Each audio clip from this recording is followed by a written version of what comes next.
Well, good morning, good afternoon, whenever you're viewing this, and welcome to week 7, restaurant management. So we talked about restaurant business last week and kind of the different components that go into, thinking about going into the restaurant business. Now we're going to think about managing that business. And so what you should learn by the end of this week's material is to really know the front of house restaurant operations, how restaurants forecast their business, the front of house restaurant, including service, and then some information on financials and restaurant management. So there will be a little bit of math again, operating ratios, which I think that you'll find to be pretty similar to when we did this same exercise when we looked at the room operations.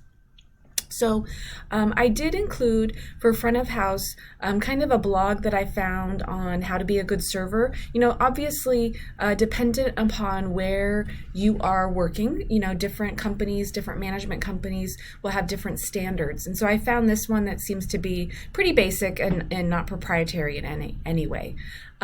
You also want to think about what goes into the back of house. And I'll tell you that I think that as a new food and beverage person, when I was early in my career, I didn't really think as much about how important some of that is in terms of profitability of a restaurant. So making sure that you have a strong purchasing program.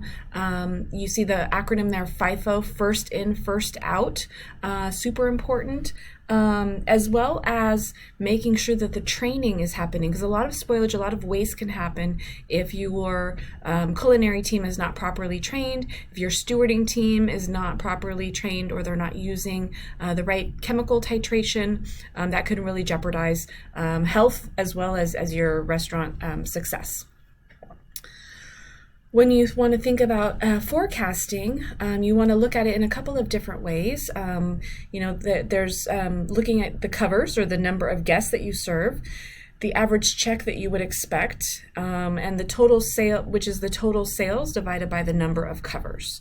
And so you use these sales projections and you track it over time, and you can get super fancy with your methodology for what do I do business-wise on a Monday versus a Tuesday versus a day it's raining versus a day that the Giants are playing, dependent upon your location of your restaurant and what factors go into influencing the forecasting. And you would use that to know what your projected sales are, so that you would know how many people to staff, so that you can have an effective labor cost percentage.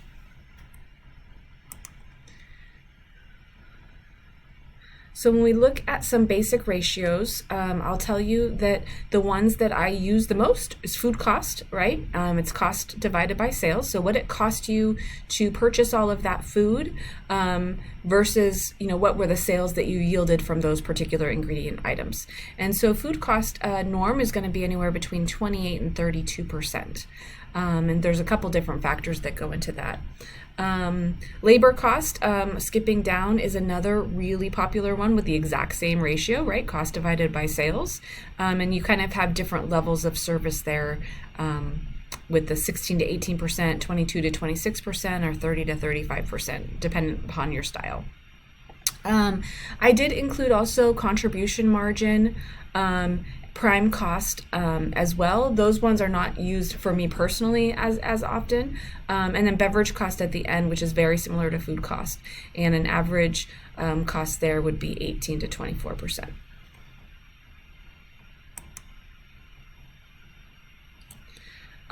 So you will have an exercise on operating ratios check-in, and then I do want to just cover what are some of the places we are at in our assignments.